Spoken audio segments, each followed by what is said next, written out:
नमस्कार। RSCIT परीक्षा की तैयारी के लिए आज के इस वीडियो में हम नए सिलेबस के 35 महत्वपूर्ण प्रश्न उत्तर आपके लिए लेकर आए हैं। क्योंकि इस बार RSCIT की परीक्षा नए सिलेबस पर आधारित होगी, तो ठीक है, वीडियो को लास्ट तक जरूर देखें और एक एक करके सभी प्रश्नों को अच्छे से समझने की कोशिश करें। वीडियो को पूरा देखने के बाद हमें कमेंट करके ज़रूर बताएं कि आपके कितने प्रश्न सही हो रहे हैं। सभी प्रश्न बहुत ही महत्वपूर्ण हैं। तो शुरू करते हैं आज की क्लास। हमारा प्रश्न नंबर 1 है, WWW की खोज किसने की थी? मार्क जुकरबर्ग ने, चार्ल्स बेबेज ने, टिम बर्नर्स ली ने या फिर हेनरिक हर्टज ने?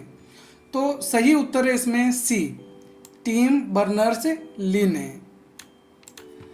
WWW की फुल फॉर्म भी याद रखनी है, वर्ल्ड वाइड वेब। क्या होगी? World wide web. अगला प्रश्न नंबर 2, 1 गीगाबाइट निम्न में से किसके बराबर होती है? 1024 किलोबाइट, 1024 मेगाबाइट, 1024 बाइट या फिर 1024 टेराबाइट? तो सही उत्तर है इसमें बी, 1024 मेगाबाइट, यानी कि 1024 MB मिलकर 1 GB बनती है। GB यानी गीगाबाइट। अगर आपने कंप्यूटर मेमोरी मापन की इकाइयाँ GB, MB, TB इनके बारे में आपको नहीं पता है, तो यहाँ पर ये जो चार्ट दिखाई दे रहा है इसमें आप आसानी से समझ सकते हैं। अगला हमारा प्रश्न नंबर 3 है, पहले से ही चालू कंप्यूटर को बंद करके दोबारा चालू यानी रीस्टार्ट करने की प्रक्रिया को क्या कहा जाता है? ऑन प्रक्रिया, कोल्ड बूटिंग प्रक्रिया, वार्म बूटिंग प्रक्रिया या फिर पावर प्रक्रिया? तो कंप्यूटर को बंद करके दोबारा चालू करना, इस प्रक्रिया को हम बोलते हैं वार्म बूटिंग प्रोसेस। ठीक है। अगर हमारा कंप्यूटर बंद है और उसको हम पावर बटन दबाकर पहली बार ऑन कर रहे हैं, तो ये प्रक्रिया कोल्ड बूटिंग कहलाती है। हमारे चैनल पर आपको कोल्ड बूटिंग, वार्म बूटिंग या फिर बूटिंग प्रोसेस क्या है उससे संबंधित वीडियो मिल जाएगा, जिसमें हमने फुल डिटेल्स में बता रखा है। अगला हमारा प्रश्न नंबर 4 है, निम्न में से कौन सी विंडोज में स्टार्ट मेन्यू नहीं होता है? विंडोज XP, विंडोज 8, विंडोज 10 या फिर विंडोज 11? तो विंडोज 8 के अंदर स्टार्ट मेन्यू नहीं होता है। अगला प्रश्न नंबर 5 है, भारत में रुपे कार्ड का संचालन किस संगठन द्वारा किया जाता है? UIDAI, NPCI, NSDL या फिर RBI? तो सही उत्तर है इसमें बी, NPCI। आपको इन सभी की फुल फॉर्म्स भी अच्छे से याद रखनी है। UIDAI की फुल फॉर्म होती है unique identification authority of India. NPCI की फुल फॉर्म होती है national payment corporation of India. NSDL की फुल फॉर्म होती है नेशनल सिक्योरिटीज डिपॉजिटरी लिमिटेड। और RBI की फुल फॉर्म होती है रिजर्व बैंक ऑफ इंडिया। अगला हमारा प्रश्न नंबर 6 है, इनमें से कौन सा सिस्टम सॉफ्टवेयर का एक भाग है? यहाँ पे बताना सिस्टम सॉफ्टवेयर कौन सा है? Photoshop, adobe reader, Microsoft Edge या फिर डिवाइस ड्राइवर? तो सही उत्तर है इसमें डी, डिवाइस ड्राइवर। ये एक सिस्टम सॉफ्टवेयर का भाग है। इसके अलावा फोटोशॉप, एडोब रीडर और माइक्रोसॉफ्ट एज ये सभी एप्लीकेशन सॉफ्टवेयर के भाग हैं। अगला प्रश्न नंबर 7, WYSIWYG की फुल फॉर्म क्या है? What you see is what you grow, what you see is what you get, what you start is what you go या फिर what you send is what you give? तो देखो, WYSIWYG की full form होती है what you see is what you get। इसका मतलब है आप जो देख रहे हैं वही आपको मिलेगा, यानी कि जो हमको मॉनिटर पे दिखाई देता है अगर हम प्रिंट करते हैं तो वैसा ही प्रिंट होता है। जैसे माइक्रोसॉफ्ट वर्ड में जब हम डॉक्यूमेंट बनाते हैं तो प्रिंट करते समय भी वही डॉक्यूमेंट प्रिंट होता है जो हमको दिखाई दे रहा था। तो ये जो उदाहरण है वो what you see is what you get का है। अगला प्रश्न नंबर 8 है, वस्तुओं को ऑनलाइन खरीदकर भौतिक स्टोर यानी दुकान से प्राप्त करने की सुविधा क्या कहलाती है? Click and purchase, click and connect, click and send या फिर क्लिक एंड कलेक्ट। तो इस सुविधा में क्या होता है, हमको ऑनलाइन सामान खरीदकर उसका भुगतान करना होता है और फिर भौतिक स्टोर यानी दुकान पर जाकर हम उस सामान को प्राप्त कर लेते हैं। इस सुविधा में हमको ये फायदा होता है कि अगर दुकान पर ज़्यादा भीड़ भाड़ होती है और हमको लाइन में लगकर सामान खरीदना पड़ता है, तो अगर वही प्रोडक्ट हमको ऑनलाइन मिल जाता है तो उसका भुगतान हम ऑनलाइन कर सकते हैं और फिर उस दुकान पे जाके वो सामान डायरेक्ट ले सकते हैं। इसमें हमारे समय की बचत होगी, हमको भीड़ में लाइन में लगने की ज़रूरत नहीं होती है। तो ये सुविधा क्लिक एंड कलेक्ट कहलाती है। नेक्स्ट प्रश्न नंबर 9, राजस्थान सरकार द्वारा एसएसओ में ईमेल की सुविधा किस नाम से दी जाती है? जीमेल, आउटलुक मेल, राज मेल या फिर रेडिफ मेल? तो सही उत्तर है इसमें सी, राज मेल। अगला प्रश्न नंबर 10 है, बूटिंग अनुदेश कंप्यूटर की किस मेमोरी में संग्रहित रहते हैं? रैम, रोम, फ्लॉपी डिस्क या फिर कैश मेमोरी? तो सही उत्तर है इसमें बी, रोम। रोम की फुल फॉर्म होती है रीड ओनली मेमोरी और रैम की फुल फॉर्म होती है रैंडम एक्सेस मेमोरी। अगला प्रश्न नंबर 11 है, पीडीएफ की फुल फॉर्म क्या होगी? Printable document format, portable document format, printable document forum या फिर पोर्टेबल डेटा फोरम? तो सही आंसर है इसमें B, portable document format PDF की फुल फॉर्म होती है। अगला प्रश्न नंबर 12 है, ईमेल और सर्वर के बीच कौन सा प्रोटोकॉल नहीं होता है? हमको बताना है इनमें से कौन सा प्रोटोकॉल ईमेल सर्वर के बीच में नहीं होगा। SMTP, IMAP, POP3 या फिर HTTP? तो सही उत्तर है इसमें डी, HTTP। हालांकि ये भी एक प्रोटोकॉल होता है लेकिन यहाँ पे मुख्यतः बात ईमेल की जा रही है। हमको इन चारों की फुल फॉर्म भी याद रख लेनी है। सबसे पहला है SMTP यानी सिंपल मेल ट्रांसफ़र प्रोटोकॉल। यह जो प्रोटोकॉल है वो ईमेल को सर्वर पर भेजने के लिए काम में लिया जाता है। नेक्स्ट IMAP यानी इंटरनेट मैसेज एक्सेस प्रोटोकॉल। यह प्रोटोकॉल ईमेल को सर्वर पर रखता है जिस कारण हम अलग अलग डिवाइस में ईमेल को देख सकते हैं। अगला प्रोटोकॉल है POP3 यानी पोस्ट ऑफिस प्रोटोकॉल वर्जन 3। यह प्रोटोकॉल ईमेल को सर्वर से डाउनलोड करने की सुविधा प्रदान करता है। और नेक्स्ट है HTTP। इसकी फुल फॉर्म होती है हाइपर टेक्स्ट ट्रांसफ़र प्रोटोकॉल। तो ठीक है, इनकी फुल फॉर्म्स भी अच्छे से याद रखनी है।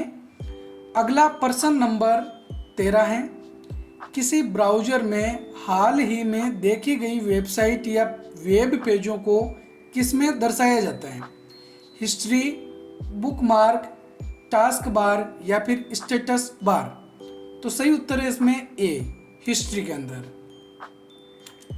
अगर हम गूगल क्रोम या मोजिला फायरफॉक्स का प्रयोग कर रहे हैं तो Ctrl+H बटन दबाकर हिस्ट्री देख सकते हैं। अगला प्रश्न नंबर 14 है, इंटरनेट सेवाएं प्राप्त करने या इस्तेमाल करने व उनमें भाग लेना संभव बनाने के लिए जो संस्था कार्य करती है उसे क्या कहा जाता है? सूचना provider, internet service provider, network hub या फिर इंटरनेट कंसोर्टियम? सही उत्तर है इसमें बी, इंटरनेट सर्विस प्रोवाइडर। ये आईएसपी की फुल फॉर्म होती है, ये भी ध्यान में रखना है। आईएसपी की full form internet service provider. तो अगर हमको इंटरनेट चलाना है तो किसी भी इंटरनेट सर्विस प्रोवाइडर से हमको ये सेवाएं प्राप्त करनी होती हैं। इंटरनेट सर्विस प्रोवाइडर कुछ कंपनियां होती है जिससे हम इंटरनेट की सेवाएं प्राप्त करते हैं, डेटा प्राप्त करते हैं, जैसे BSNL, Airtel, Vodafone, idea Vodafone तो एक ही हो गई है, तो इस प्रकार की जियो, ये कुछ कंपनियां होती हैं। अगला प्रश्न नंबर 15 है, इथरनेट को और किस नाम से जाना जाता है? Personal area network, local area network, metropolitan area network या फिर वाइड एरिया नेटवर्क। तो इथरनेट को लेन के नाम से भी जाना जाता है, यानी लोकल एरिया नेटवर्क नाम से। इनकी फुल फॉर्म अच्छे से याद रख लेनी है, पेन, लेन, मेन और वेन। ये एग्जाम में कई बार पूछी जाती है। अगला प्रश्न नंबर 16 है, इंटरनेट से किसी फाइल को कंप्यूटर पर सेव करना क्या कहलाता है? डाउनलोडिंग, अपलोडिंग, स्टोरिंग या फिर वेब सर्फिंग। तो इंटरनेट से कंप्यूटर में फाइल को सेव करना, इसको हम बोलते हैं डाउनलोड करना। डाउनलोडिंग इसमें सही होगा। और अगर हमारे कंप्यूटर पर कोई फाइल है, उसको हम इंटरनेट पे भेज रहे हैं, तो ये प्रक्रिया अपलोडिंग कहलाती है। नेक्स्ट हम प्रश्न नंबर है 17, MS पावर पॉइंट में ट्रांजिशन इफेक्ट किस पर लागू होते हैं? टेक्स्ट बॉक्स पर, स्लाइड पर, फोटो पर या फिर स्लाइड के किसी ऑब्जेक्ट पर। तो ट्रांजिशन इफेक्ट जो होते हैं वो किसी स्लाइड पे लागू होते हैं, और एक स्लाइड पर हम एक ट्रांजिशन इफेक्ट लगा सकते हैं, और स्लाइड के अंदर जो ऑब्जेक्ट होते हैं उनके ऊपर जो इफेक्ट लगाते हैं, उन इफेक्ट को एनिमेशन कहा जाता है। अगला प्रश्न नंबर 18, किसी छपे हुए टेक्स्ट या चित्र को डिजिटल रूप में तथा डिजिटल टेक्स्ट या चित्र को छपे हुए रूप में लाने के लिए निम्न में से क्रमश किन उपकरणों का प्रयोग किया जाता है? Scanner and printer, printer and scanner, printer and plotter या फिर स्कैनर एंड जॉयस्टिक। तो देखो, जो छपा हुआ है यानी कि जो प्रिंट किया हुआ है, उन टेक्स्ट को या फोटो को डिजिटल रूप में रखना है। ये कार्य कौन करता है? स्कैनर करता है। और जो डिजिटल टेक्स्ट या चित्र होते हैं, जो डिजिटल रूप में होते हैं, उनको वापस प्रिंट किए हुए छपे हुए रूप में लाना है। ये काम कौन करेगा? प्रिंटर करेगा। तो सही उत्तर इसमें क्या होगा? ए, स्कैनर एंड प्रिंटर। प्रिंट किए हुए टेक्स्ट या फोटोज को डिजिटल रूप में, और जो डिजिटल रूप में है उनको वापस प्रिंटेबल रूप में, यानी जिसका भौतिक अस्तित्व हो, इस रूप में रखने के लिए स्कैनर और प्रिंटर काम में लिया जाएगा।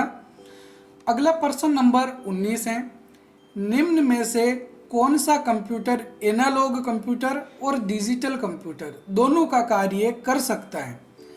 Analogue computer, digital computer, hybrid computer या फिर माइक्रो कंप्यूटर। तो सही उत्तर है इसमें सी, हाइब्रिड कंप्यूटर। अगला प्रश्न नंबर 20, भारत का पहला सुपर कंप्यूटर कौन सा है? सिद्धार्थ, परम, त्रिशूल या फिर अग्नि। तो सही उत्तर इसमें बी, परम कंप्यूटर। भारत का पहला सुपर कंप्यूटर कौन सा है? परम कंप्यूटर है। और अगर यहाँ पर सुपर कंप्यूटर नहीं लिखा हो, भारत का पहला कंप्यूटर पूछा जाता है, तो वो है सिद्धार्थ।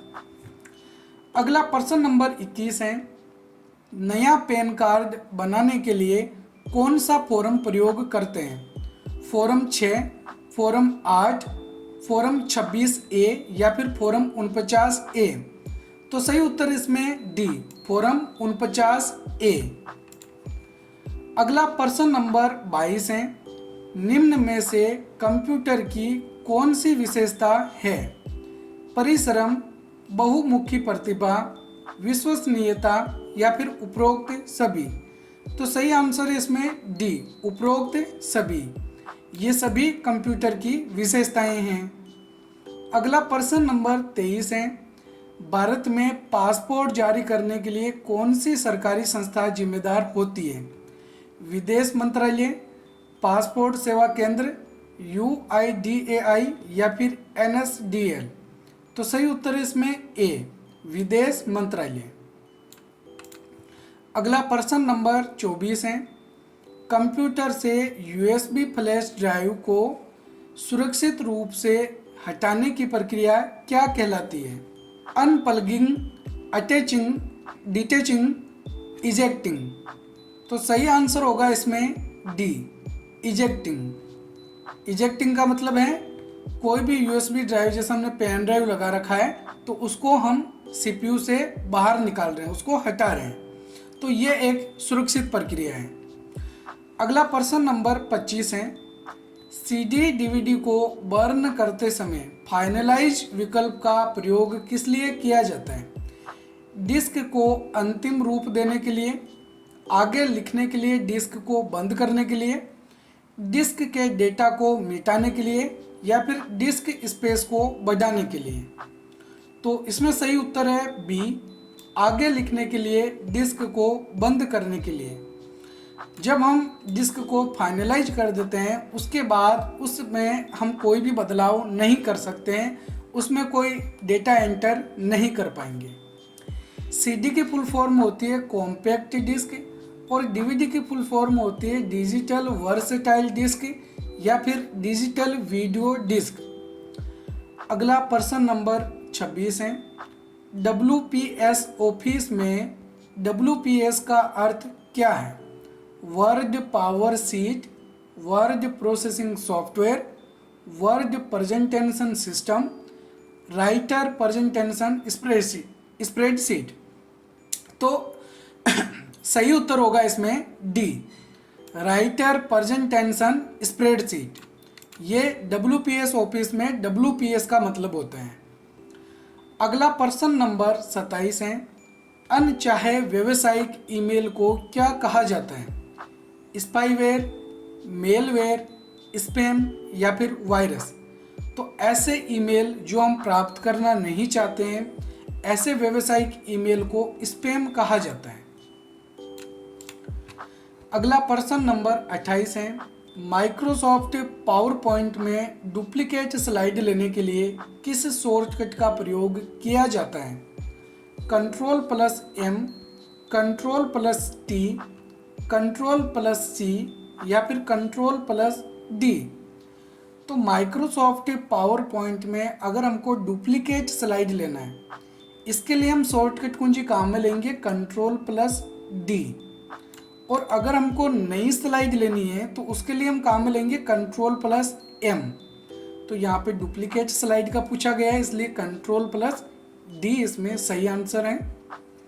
अगला प्रश्न नंबर 29 है, निम्न में से MS एक्सेल में कोई फॉर्मूला या फंक्शन शुरू करने से पहले किसका प्रयोग किया जाता है? @ हैज, बराबर या फिर परसेंटेज। तो सही आंसर है इसमें सी, बराबर।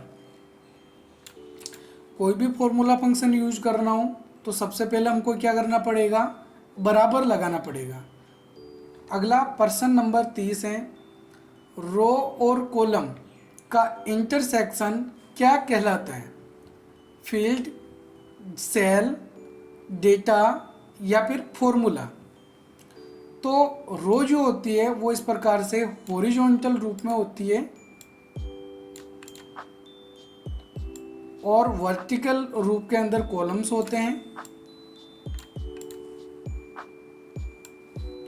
इस प्रकार से हॉरिजॉन्टल रो होती है। जैसे अभी हमारे पास में ये 3 रो हैं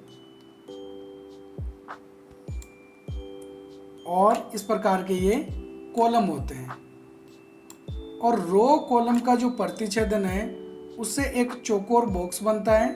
उस चौकोर बॉक्स को सेल कहा जाता है। ठीक है, अभी जो हमने ये टेबल बनाई है इसमें कितने रो और कितने कॉलम्स हैं अगर हमको ये जानना है तो सबसे पहले हम इस तरीके से हॉरिजॉन्टल जानेंगे। ये रो हैं 1, 2 और 3, और जो कॉलम्स हैं वो इस प्रकार के हैं 1, 2, 3, 4, 5, 6, 7, 8 और 9।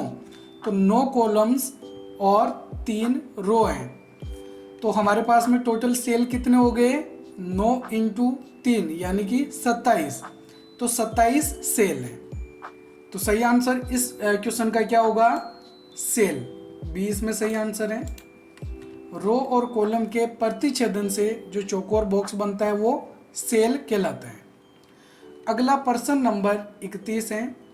MS एक्सेल में सेल के अंदर एक नई लाइन बनाने के लिए किसका प्रयोग करेंगे? Ctrl+Enter, Alt+Enter, Shift+Enter या फिर Ctrl+A।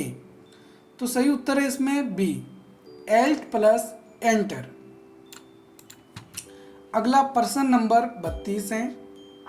MS वर्ड 2019 में कौन सा व्यू हमें यह देखने की सुविधा देता है कि प्रिंट होने पर डॉक्यूमेंट कैसा दिखेगा? Normal view, print layout view, outline view या फिर वेब लेआउट व्यू। तो जब हम प्रिंट करते हैं तो डॉक्यूमेंट कैसा प्रिंट होगा यह हमको पहले ही पता चल जाता है। तो वो जो व्यू होता है, वो जो हमको दिखाई देता है, वो किस व्यू में दिखाई देता है? प्रिंट लेआउट व्यू के अंदर।